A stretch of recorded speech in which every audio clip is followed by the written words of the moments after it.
Când sosi vraciul, lumina zilei deja începuse să scadă.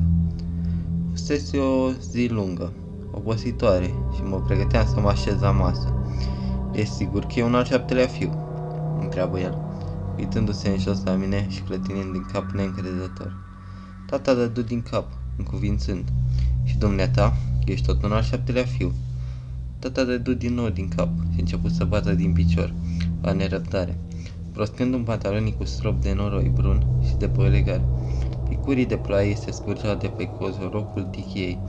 Plouă de mai bine de o lună. Nu dăduse încă frunza, dar primăvara venise de mult. Tata era fermier și tatăl lui fusese tot fermier, iar regula de căpetenie a conducerii unei ferme este să o păstrezi întreagă. N-ai voie să o împarți între copiii tăi. Cu fiecare generație ar deveni din ce în ce mai mică, până ce n-ar mai rămâne nimic. De aceea, tata îi lasă moștenirea ferma fiului mai mare, apoi le găsește câte o slujbă pe celălalt. Dacă se poate, încearcă să găsească pentru fiecare câte o altă meserie. Pentru asta are nevoie să se roage în stânga și în dreapta. Pe la toți meșterii, firăria din partea locului este una dintre soluții, mai ales dacă ferma capului familiei este mare și procură destul de lucru fierarului. Atunci se prea poate că fierarul să-i primească o draslă în ucenicie, dar asta nu înseamnă decât că un fiu este rostuit. Eu eram cel de-al șaptelea și până la mine se părea că tata și epuizase toate resursele. Era atât de disperat încât încerca să-l convingă pe vraci să mă primească la el în ucenicie. Sau cel puțin, așa am crezut eu atunci. Ar fi trebuit să ghicesc că mama era în spatele întregii afaceri. Ea era în spatele multor lucruri. Cu mult înainte de a mă fi născut, eu, cu banii ei, se cumpărase ferma noastră. Alminteri, cum și-ar fi permis o fermă un al șaptelea fiu? Iar mama nu era din comitat, venise dintr-o altă țară, îndepărtată de peste mare. Mulți n-ar fi putut spune, dar uneori, dacă ascultai cu atenție, observai o ușoară deosebire în modul în care pronunța ea unele cuvinte. Totuși, să nu vă închipuiți că am fost vândut ca sclav sau ceva de soiul ăsta. Oricum nu-mi plăcea munca la fermă, iar ceea ce ei numeau oraș era puțin mai răsărit decât un sat, într-un cotron uitat de Dumnezeu.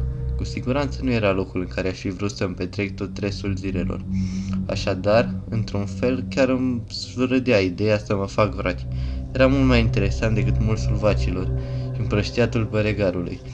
Era drept că mă neliniștea pentru că era o îndeletnicire înfricoșătoare. Urma să învăț cum să apăr fermele și satele de criaturile care se ivesc și atacă noaptea, să am de face cu safiile, cu duhurile rele și cu tot soiul de monștri. Asta avea să însemne pentru mine munca de zi cu zi. Cu asta se ocupă vraciul, iar eu urma să fiu ucenicul său. "Câți ani are?" întreabă vraciul. "Plinește 13 acum, în august, cam pirpiriu pentru vârsta lui. Știe să citească și să scrie." "Da, domnule," răspunse tata, "știe și una și alta. Și mai știe și greacă. L-a învățat maică-sa și a vorbit aproape mai înainte să plece pe picioare." Vraciul dădu din cap și se uită înapoi spre poteca noroioasă de la poartă până la casă.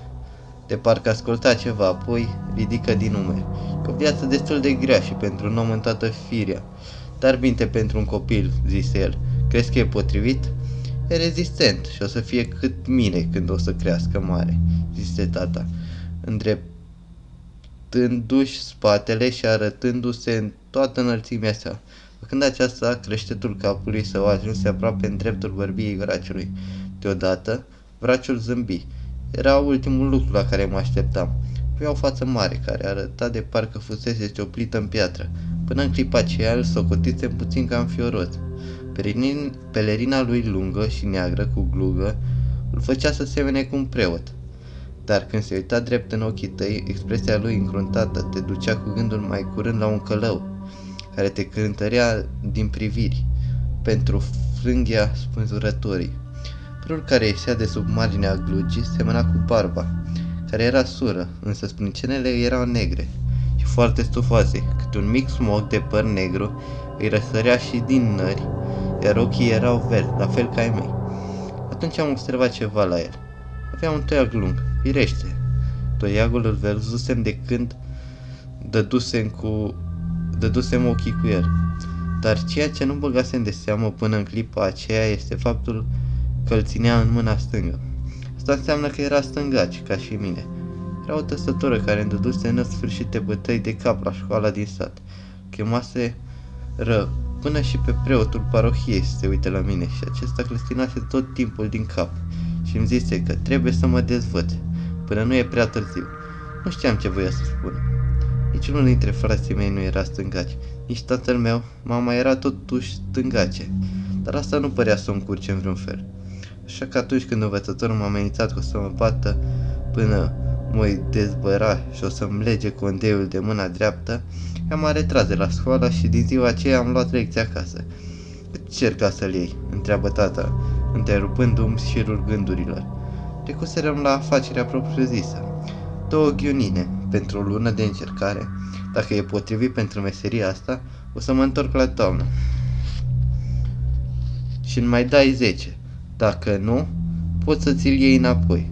Și atunci îmi dai doar o ghionină pentru osteneala mea. Tata îmi cuvință iarăși cu un semn din cap și târgul se încheie. Am intrat în hambar unde ghioninele au fost numărate străinului, dar cei 2 bărbați nu și-au strâns mâinile. Nimeni nu voia să atingă un vraci. Tata era un om curajos și doar pentru că stătea la mai puțin de 6 picioare distanță de unul. Am ceva treabă prin împrejurim, zise vraciul, dar o să mă întorc după băiat când se crapă de ziua. Ai grijă să fie gata. Nu-mi place să aștept. După ce a plecat, tata m-a bătut cu palma pe umăr. De acum începe o nouă viață pentru tine, fiule, mi-a zis el. Du-te și te spală. Ai terminat cu treburile fermei. Când am intrat în bucătărie, fratele meu Jack stătea cu brațul petrecut pe după mijlocul nevestei sale, Ellie, iar ea îi zâmbea, privindu-l în ochi. Îmi place mult de Ellie. Este sufletistă și prietenoasă, într-un fel care te face să simți că într-adevăr îi pasă de tine. Mama spune că luând-o de nevastă pe Ellie, Jack a făcut un lucru bun, pentru că ea îl ajută să fie mai puțin repezit. Jack este cel mai în vârstă și cel mai mare dintre noi, frații. Și cum zice uneori tata în glumă, cel mai chipesc dintr-o ceață de pociți. E mare de stat și vânjos, dar în pofida ochilor săi albaștri și a obrajilor rumeni și sănătoși, din pricina sprâncenelor stufoase și negre aproape unite la rădăcina nasului, eu n-am fost niciodată de părerea tatei. Singura calitate pe care nu i-am pus-o niciodată la îndoială este că a izbutit să ia o nevastă blândă și drăguță. El are părul de culoarea celui mai bun pai de grâva, la 3 zile după o recoltă bogată, iar pielea chiar îi strălucește de alb la lumina lumânării. Plec mâine dimineață, le-am spus eu fără introducere. Braciul vine după mine, de cum se crapă de ziua. Chipul Ellie înflori. Vrei să spui că a primit să te ia cu el? Am dat din cap. Îmi dă o lună de probă. Oh, bravo, Tom, chiar mă bucur pentru tine, zise ea. Eu nu te cred, făcu Jack zemflemea. Tu, ucenic la un vraci? Cum o să faci o meserie ca asta? Când tu nu poți să dormi fără o lumânare aprinsă. Am râs la această glumă, deși avea un sâmbure de adevăr. Eu mai vedeam uneori diverse lucruri necurate în întuneric și o lumânare era cea mai bună metodă ca să le țin la distanță. Astfel, să izbutesc să dorm. Jack se apropie de mine și cu un muget mă prinse de cap și început să mă târască în jurul mesei din bucătărie. Așa știa el să glumească. M-am împotrivit doar ca să-i fac lui pe plac, iar după câteva clipe mi-a dat drumul, m-a bătut ușor cu palma pe spinare. Bravo, Tom, zise el. O să faci o avere cu meseria asta. Există numai o singură problemă totuși. Care anume întrebă eu? Să ai nevoie de fiecare gologan pe care îl câștigi. Și de ce? Am ridicat din numeri. Pentru că singurii tăi prieteni or să fie cei pe care o să-i cumperi. Am încercat să zâmbesc, dar era prea mult adevăr în vorbele lui Jack. Un vraș trăiește singur. Oh, Jack, nu mai fi așa rău, îl certă Ellie. Era doar o glumă, se apără Jack, de parcă n-ar fi înțeles de ce Ellie făcea atacaj. Ellie se uita la mine, nu la Jack, și eu am văzut cum se schimbase deodată la față. Oh, Tom, zise ea, asta înseamnă că n-ai să fii aici când se va naște copilul. Arăta sincer dezamăgită și m-a făcut să mă întristez pentru că nu aveam să fiu acasă. să-mi văd viitoarea nepoțică. Mama declarase că Eli urma să nască o fată și nu dăduse niciodată greșe lucruri din astea. O să mă întorc și o să vă vizitez cât de curând voi putea, am făgăduit eu. Eli se sili să zâmbească, iar Jack se apropie și își puse brațul pe după umerii mei. Totdeauna o să ai familia ta, zise el. Noi vom fi totdeauna aici, oricând o să ai nevoie de noi. Ori mai târziu mă așezasem la masă, fiindcă aveam să plec a doua zi de dimineață. Tata a rostit rugăciunea de mulțumire ca în fiecare seară și cu toții am murmurat amin, în afară de mama. Ea și-a ținut doar ochii plecați în jos, ca de obicei, așteptând cuvincios să se termine. Când rugăciunea s-a încheiat, mama mi-a zâmbit. A fost un zâmbet călduros, deosebit și nu credeam că l-ar mai observa cineva. M-a făcut să mă simt mai bine. Focul încă mai ardea în vatră, încălzind plăcut bucătăria. Mijlocul mesei noastre mari de lemn turna un sfeșnic de lamă atât de lustruit de te vedeai în el, ca într-o oglindă. Lumânarea era din ceară de albine și era scumpă, dar mama n-ar fi îngăduit lumânări de șeu în bucătărie, din pricina miroșului. Tata a luat de regulă hotărârile în treburile fermei, dar în anumite privințe întotdeauna se făcea după voia mamei. Pe când toți mâncam cu poftă din strachinile noastre mari aburinde, stufatul de carne și cartofi, m-a surprins cât de bătrân arăta tata în seara aceea. Bătrân și obosit. Și cum din când în când pe chip îi trecea câte un nor de tristețe, dar s-a mai înseninat puțin când Jack a început să discute despre prețul cărnii de porc, dacă era momentul să trimită după tăietorul de porci. Mai bine mai așteptăm încă vreo lună, zise tata. Prețul o să crească sigur.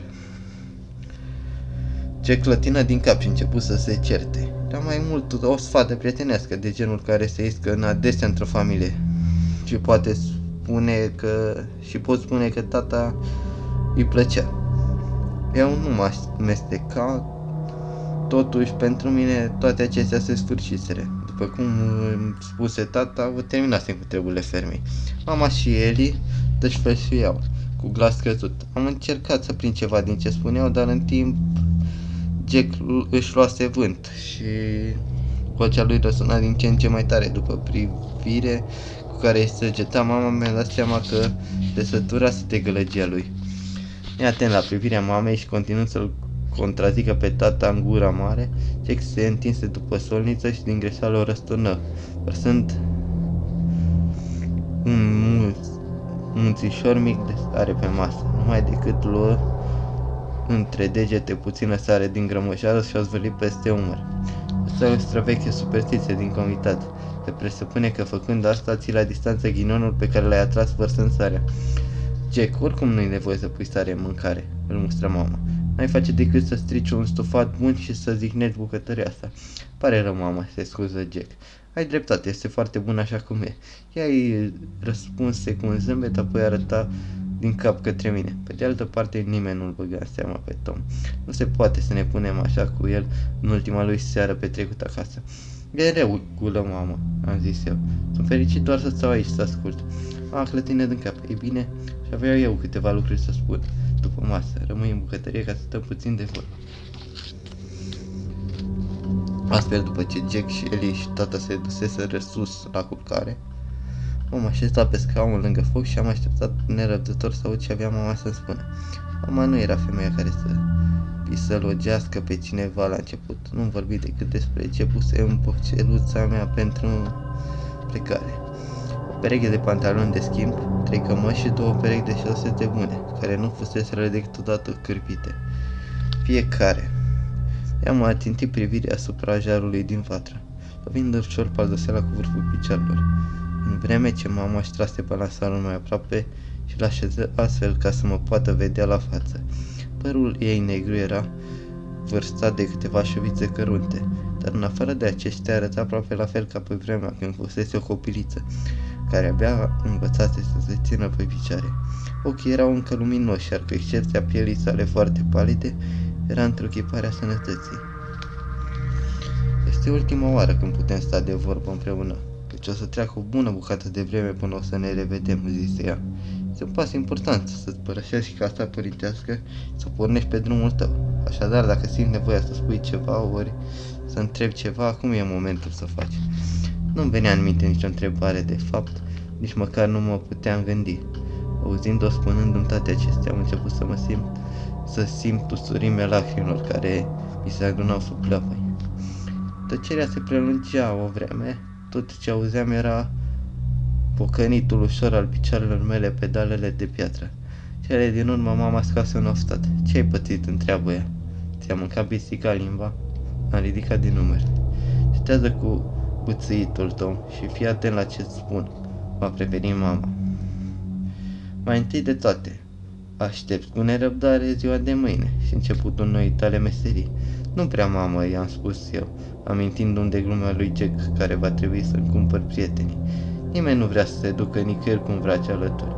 Nu o să mai am niciun prieten, o să fiu singur tot timpul. Nu o să fie așa rău cum crezi, zise mama. Să-l ai pe vraci cu care să vorbești și o să fie mentorul tău și fără nicio îndoială o să devină până la urmă și prietenul tău. Să fii mereu ocupat să înveți lucruri noi. Nu o să ai timp să te simți singur. Nu-i așa? Că toată povestea asta e nouă și interesantă. Este interesantă, dar îndeletnicirea asta tot mă sperie. Vreau să o fac, dar nu știu dacă sunt în stare. Pe de o parte îmi doresc să călătorești, să văd alte locuri, dar o să-mi vină greu să nu mai fiu aici. O să-mi știți voi, o să-mi fie dor de casă. Nu poți rămâne aici, zise mama. Tatăl tău a îmbătrânit prea mult ca să mai poată munci și din iarna care vine o să-i lase ferma pe mâna lui Jack. El o să aibă curând un copil, fără îndoială cel dintâi dintr-un șir de mulți alții. Până la urmă nu o să mai fie loc pentru tine aici. Nu mai bine te obișnuiești cu gândul înainte să se întâmple una ca asta. Nu poți să rămâi acasă. Vocea ei părea rece și un pic tăioasă, iar auzind-o pe mama vorbindu-mi astfel, o durere adâncă mi străbătuse pieptul și mi înclestea gâtlejul, că abia mai puteam respira. Nu voiam decât să mă duc la culcare, dar ea mai avea multe de spus. Rare ori auzise până atunci rostind atâtea cuvinte deodată. Ai o slulpă de îndepliniți și ai să o faci, zise ea hotărât. Și nu numai că ai să o faci, ci ai să o faci bine. M-am măritat cu tatăl tău pentru că era un al 7-lea fiu și am născut 6 fii, doar ca să te am pe tine, al 7-lea, al celui de-al 7-lea. Asta ești tu și ai harul. Noul tău învățător este încă puternic, dar într-o oarecare măsură a trecut de perioada lui de glorie. Iar până la urmă o să îi se sfârșească și lui zilele. De aproape 60 de ani bate drumurile comitatului, făcându-și datoria, făcând ceea ce trebuie făcut. Curând îți va veni ție rândul. Și dacă tu nu o vei face, atunci cine o să o facă? Cine o să aibă grijă de oamenii obișnuiți? Cine o să-i apere de rău? Cine o să le ocrotească fermele, satele și târgurile, astfel încât femeile și copiii să poată merge pe străzile și drumurile lor fără frică? Nu știam ce să-i răspund și nu mai puteam uita în ochii ei. Mă căzneam doar să-mi țin lacrimile în frâu. Îi iubesc pe toți cei din casa asta, zisea cu glasul îmblătit, dar din tot comitatul ăsta mare, tu ești singura ființă, într-adevăr, ca mine. Deocamdată ești numai un băiețel care mai are încă mult de crescut. Dar ești al 7-lea fiu al unui al 7-lea fiu. Tu ai harul și puterea să faci ceea ce trebuie făcut. Știu sigur că o să fii mândră de tine. E bine, continuă mama, revenind cu picioarele pe pământ. Mă bucur că am lămurit chestiunea asta. Acum fac urcare cu tine. Mâine este o zi mare și trebuie să fii în formă.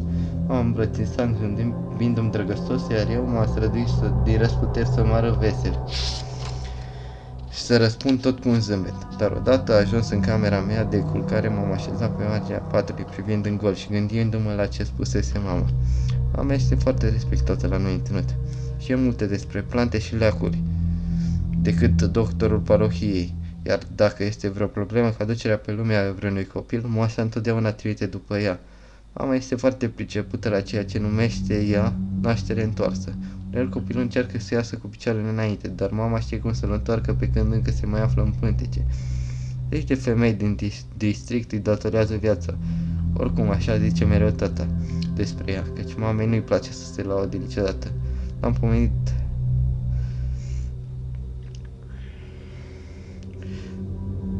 niciodată n-a pomenit despre lucrurile astea. Ea doar făcea ceea ce trebuia făcut și știam că asta așteaptă și de la mine, așadar voiam să o fac să se simtă mândră de mine. Dar oare chiar vorbise serios când spusese că se mărisase cu tata și născuse pe cei 6 frați ai mei numai ca să mă aducă și pe mine pe lume, nu mi se părea cu putință. După ce am întors problema pe toate părțile, m-am îndreptat spre fereastră și am stat câteva clipe în vechiul meu scaun de nuiele împletite, uitându-mă lung pe fereastra care dădea spre miază noapte. Luna strălucea, îmbăind totul în lumina ei argintie. Privirea mea putea răzbate peste curtea fermei, printre cele 2 fânese și dincolo de pășuna de nord, până la hotarul femeii noastre, care urcă până pe la jumătatea pantei dealul spânzuraților. Îmi place priveliștea asta, îmi place dealul spânzuraților de la depărtare. Îmi place faptul că era cel mai îndepărtat lucru pe care îl puteam zări. An de rândul acesta fusese ritualul meu înainte de a mă strecura în pat. Noapte de noapte obișnuiam să mă răzgăiesc la dealul acela și să-mi închipui ce se află pe partea cealaltă. Știam că trebuie să fie alte câteva câmpii și apoi după încă vreo 2 mile, ceea ce trecea drept satul din partea locului, o jumătate de duștină de case, o biserică micuță și o scală încă și mai mică. Dar imaginația mea clădea și alte lucruri. Uneori îmi închipuiam stânci abrupte, cu un ocean la poale, alteori o pădure sau un mare oraș, cu turnuri înalte și mii de luminițe scânteitoare. Dar acum, în timp ce priveam spre deal, mi-am amintit și de spaima mea. Da, o fi fost el la o bună distanță, dar oricum nu era un loc de care mi-aș fi dorit vreodată să mă apropii. Dealul spânzuraților, după cum poate ați ghicit, nu era degeaba numit astfel. 3 generații mai înainte, un război răvășise tot ținutul și oamenii din comitat își jucaseră și ei rolul în el. Să știți, cel mai sângeros dintre toate războaiele, un amar război civil în care familiile se despinaseră și în multe cazuri fratele se lupta cu fratele. În cea din urmă iarnă a războiului s-a purtat o bătălie mare, cam la vreo milă distanță spre miază noapte, chiar la marginea satului. Când s-a sfârșit, armata învingătoare și-a adus prizonierii pe deal acesta și i-a spânzurat în copacii de pe partea nordică. Au spânzurat și câțiva dintre oamenii lor, pentru ceea ce au pretins că fusese lașitate în fața dușmanilor. Dar mai există și o altă versiune a povestii. Se zice că unii dintre ei refuzaseră să lupte cu oamenii pe care îi socoteau rudele lor. Nici lui Jack nu-i plăcea vreodată să muncească în apropiere de gardul hotarului din partea aceea, iar câinii nu se aventura mai mult de câțiva pași în pădurea de dincolo de el.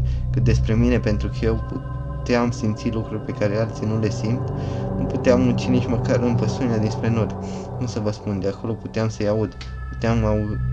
Să aud frânghile zbârnind și ramurile copacilor trosnind sub greutatea lor. Puteam auzi morții sufocându-se în ștrangul pe cealaltă parte a dealului. Mama spunea că noi eram la fel unul cu celălalt. Ei bine, cu siguranță eram ca mine dintr-un anumit punct de vedere. Știam că și ea putea vedea lucruri pe care ceilalți nu le puteau vedea.